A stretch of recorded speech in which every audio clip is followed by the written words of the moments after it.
What's up guys, this is Shonan and welcome to another episode of the iherng podcast, and today we will answer a question from Instagram. This is from Ellie.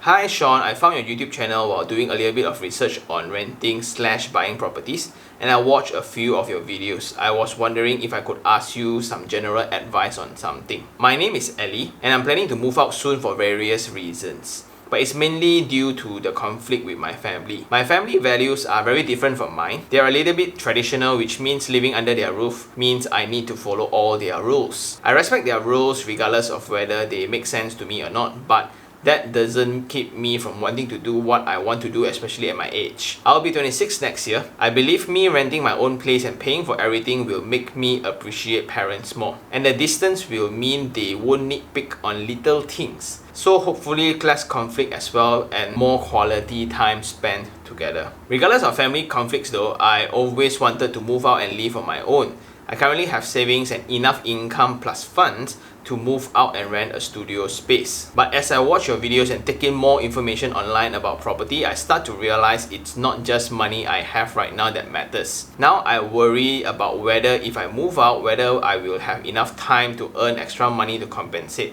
for all the bills I'll need to pay for. Not to mention, I'm starting to see the bigger picture and I worry whether I will be able to earn and save enough for a better future, as I would definitely like to own my own place next time and have funds to take care of my parents. In some of your videos, you talk even about earning 6,000 a month, even a 5-figure salary over the years. This is the part where it got me worried. Because I'm a freelance graphic designer. One thing I regret is I never really worry or saw the need to worry about earning a lot for later in life. My plan since young was just to do what I love, which is art, and do it well enough to sustain myself, find a loving partner, and live comfortably. Never really aim to earn a 5-figure salary every month. I wanted to know, what do you think of the situation overall? Whether I'm worrying too much and should I just go for it and worry about the additional money matters once I've gotten accustomed to living alone. Sorry for the long message by the way, and I really appreciate your time and effort plus help. Wow, so this is a very long one. Generally, Ellie is a freelance artist, right? Her Instagram page is quite cool. Then 26 years old next year, now have that thought on wanting to move out because of the family dynamics, right? And after watching some of the videos, thank you for watching first of all, then she start worrying about not having enough income, and not only for renting, like for the additional bills and in the future, right? How do you think big and how to actually earn a 5-figure salary by doing what she really loves? Right? This is a rather segue question, so let's address the question one by one. I think the very first one, the family dynamics, it's true. When you have a lot of family members in the same house, unfortunately, you will need to follow the house rules. Until you start paying for accommodation, you will need to live by the house rules. Like come back at what time, clean your own bathroom at which day, remember to switch off your fan or whatsoever, even if you leave the room for a little while. And this kind of dynamics just got worse, especially during pandemic, because all of us are in the same room but we don't get any avenue to release all the energy. Last time we get to go out, and also I go out 6 o'clock in the morning, come back home 1 o'clock at night. So basically it's like a hotel lah. Then I'll eat out for every single meal. Only weekends my parents will see me for dinner or whatsoever lah. That has been for the longest time until I move out and stay myself. And when you start staying yourself, not only in terms of rent, I think the upfront deposit is also quite a lot, which is 3.5 months. So let's say if you're renting a place that is 2,000 bucks, right? It's almost 7,000 up front. Then you start noticing how crazy the bills can be, especially the electricity bill. When we are working every day on the laptop at home, the electricity bill is now around 300 plus to 400, sometimes on a bad month, right? Where we really use a lot of energy. It can go up to 500-600 ringgit. Then you also need to prepare a whole set of living tools, like things that makes up the space. And maybe like if you're doing artwork, right? The studio table, lightings, curtains, furniture. Then if you want to cook at home, you need that whole set of cutleries, pan. Generally a lot of stuff like besides really just rent. That's why I always tell tenants, right, to really consider the benefit of fully furnished versus bare furnished, because yes, you will save on the monthly rent, right? But the things that you need to add on, you need to buy in addition to whatever that's provided for the semi-furnished or the bare furnished, right? Sometimes you come to think of it, right? It makes more sense to just pay a little bit more for the convenience of stuff being there instead of you thinking of how to relocate this stuff for the next house instead. The moving process is just very, very scary lah. So unfortunately, when everybody is locked down,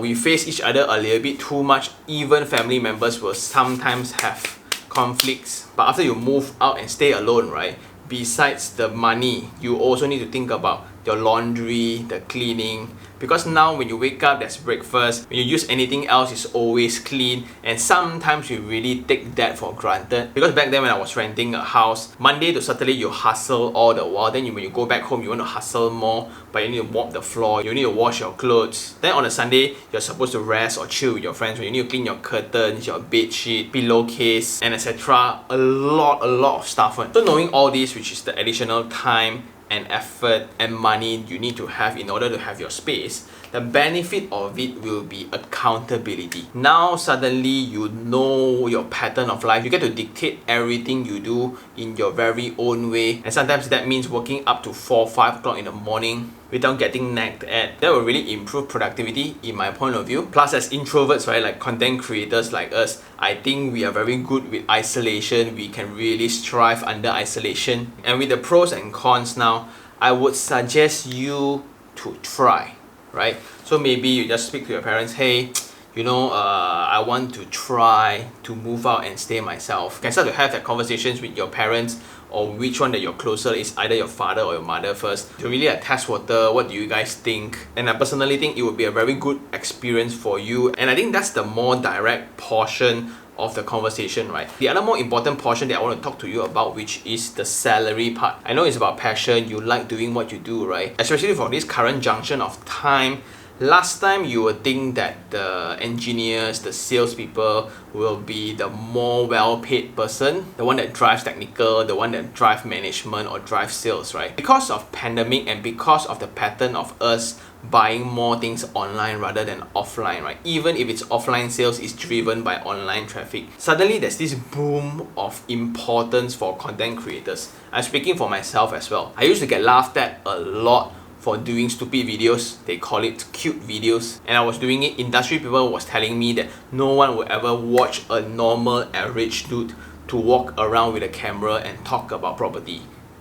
Yeah, but during the lockdown, suddenly everything changed. Consumer behaviors changed too. So when I was buying a phone back then, I did more research and I knew more about the phone than the salesperson that was selling me. Hence, I realized this behavior, and why don't we adopt the same behavior into property? And that's how the idea actually started a little bit. So long story short, there's this sudden awareness of the importance of content creators, and in the future it will be the world of content creators. So one of the first thing as a freelance artist is to really look at how you get to nego, or how you get to up your asking payment for your services, right? Because everyone thinks freelance means cheap. Unfortunately, that shouldn't be the case. So I will encourage you to look at this YouTube channel called Future, Futur, which is amazing. They teach a lot of freelance designers how to charge, how to negotiate prices with clients and things like that. The other portion is to hack your current traffic, right? I see a lot of great artwork, but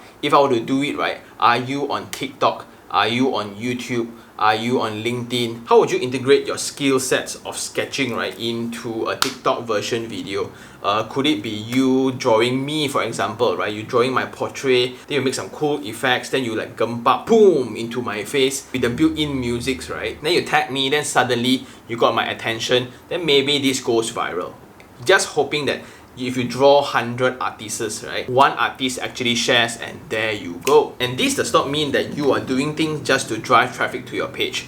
That's important for business, but as an artist, it's also important to always connect back with your passion, to remember why you do this in the first place, right? There's this balance that you need to have where certain artworks are for survival, certain artworks are for fulfillment. You really need to take that into consideration, and with that balance, suddenly your model becomes sustainable. Also imagine what would be your ideal work arrangement with a client. Like let's say if a big brand comes and they ask you for your services, right? what would be that best form, that ideal form of collaboration, and you can mimic that first. You create something like that, suddenly you let potential brands know how they can collaborate with you. So if I'm you, I would really think about how to hack that traffic, how to hack that attention. And something I can think of immediately is like a portrait in 58 seconds, right? Every 58 seconds you can draw out somebody. I don't know, those are titles that will catch attention, and with the proper graphics and proper music, right, these can go viral on TikTok. And once you harness attention, then brands will start coming in, right? This is speaking from experience. I'm just thankful that everybody really supports the video, but that's from the standpoint of providing value first. So your value can be either in terms of entertainment or in terms of escapism. So you gotta really figure out your direction. And last of all, NFTs. I think as an illustration artist, or you're an artist in general, right, you need to figure out NFTs. And it's this very weird time again. Opportunities are given to people who can doodle, who can draw cute stuff, and who can think about thematic designs of avatars. It's just insane. So I would really encourage you to figure out crypto first, the difference between Bitcoin, Ethereum, then what's the difference between Terra, how do you switch platforms, how you start up a wallet first, then you slowly move into NFTs, what are OpenSeas, are there any other markets that you can mint an artwork and you can trade, what would be a smart contract, and etc. Although there are a lot of jargons, but I must say as an artist, right, it's almost the best time ever to be an artist right now, because in the future, every transaction of that artwork, you still get a fee out of it, and that mere concept just fascinates people. To be very honest, I'm also part of that process right now. I'm trying to figure out what kind of NFTs would be valuable to you guys. If you guys were to really buy it, right, you'll be part of this iherng club where every year we get together and mingle around. So I'll be hosting Asking Sean Live when everything is almost back to normal, and that will be a very cool thing. So suddenly ownership of my NFT has value. It's like the entrance to an event in perpetuity. Very cool. But that comes from the understanding of this segment first. So that's something for you to figure out as well. And last of all, right, I'm very concerned with that phrase of have never thought about 5 figures income. I think in everything we do, we need to have a goal, at least a direction, right? So if you have read Stephen Covey's 7 Habits of Successful People, one of the very first rule is to set the direction before working hard. Because even if you roll really hard on the wrong direction, you can never get to the east. And somewhat, I think this is correlated with you living at home comfortably. You don't have to really have concern of in the future, what would this be? What would be the actual payment? When's the last time you actually pay for a grocery? When's the last time you actually pay for a meal in a high-end restaurant? Have you checked out the cost of the confinement center? And I must say, it's scary, right? The price hike scares me a lot. It means I'm just terrified with the inflation rate right now. So besides you developing that relationship with your family, that professional skills of yours, exploring new technology, a very important portion would be personal finance. What are you doing with your money? Yes, a lot of people say that it's not how much you make, it's how much you save.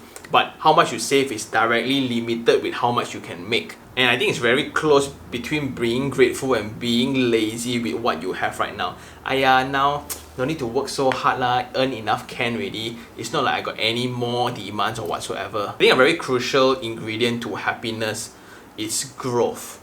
It can be growth of items, growth of figures, growth of strength or whatsoever. That explains why suddenly when you buy that stuff, you have one more bag. You suddenly become very happy, but instantly you will have that dopamine shot for a while. Then suddenly, hey, I want more already. I think it's a very good thing right now that you are having this conversation with yourself. Try to imagine yourself like, when are you going to buy your first place? Or when are you going to rent your first place first? Then when you're going to buy your own place? Where? And how much you need to earn. Like a studio apartment right now in a place that you stay, let's say maybe 500,000. How much you need to be qualifying for a 500,000 loan? At this current rate of interest, it's around 1,500 and you need 3 times more, let's say around 4,000 to 5,000 ringgit without car, without credit cards. So if you have those things, you need to earn more. How much work you need to do in order to earn that much at that time. But then you have family already. The unfortunate truth is the older you get, the more commitments you will have, whether you like it or not, because our parents are also aging. And have you checked out the hospital bills? Are they insured? Are you insured? Those are the more crucial things that you really need to focus on right now. But suddenly this feels like a very scary episode. I'm not trying to scare you. I'm just trying to give you that shot of reality, right? That injection of reality. Suddenly, hey, 26 years old already, I think it's time to slowly grow up, to figure out saving, to figure out investment in terms of time, energy, and money. Where should you allocate this right now? But if you cannot figure out the direction that you want to go, I think it's okay, because you can figure out. And to figure out things is by trying. So try NFTs, try hacking your attention by TikTok, try drawing portraits of very famous people and tag them. Try to create the artworks that will be that ideal collaboration with brands. And when you do those things long enough, opportunities will come knocking. Then suddenly, 8,000 bucks, 9,000 bucks, and the first 5-figure income, right? Suddenly you will know that, hey, this 5-figure income, meh, and that would be the sign of growth, right? And I think that's all for this episode. Just in conclusion, right, you can start having that conversation with your loved ones on testing to leave your own, right? Because that will somewhat instill accountability, that will somewhat instill independence when you live alone. Suddenly you need to figure out all the bills, all the cleaning, and etc., while trying to figure out your career as well. So it's definitely going to be tough at times, especially when you are not comfortable alone, and that distance will really help relationships between family members. And this is speaking from a personal experience. After that, from the career point of view, I think we covered that a lot. Explore technology, especially NFTs, in terms of smart contracts, how to mint an artwork. Please get yourself educated with personal financing. Should I start a company to start charging clients, or is it okay to really use my own name because I'm worried about taxes? So how do I pay tax? How do I prove my income to the bank so I'm qualified for a credit card that leads to the qualification of loan for housing and things like that? Yeah, welcome to the adult world. But I must say, as a 26 years old, you start to have these questions. I think it's good, right? Unfortunately, it depends on family.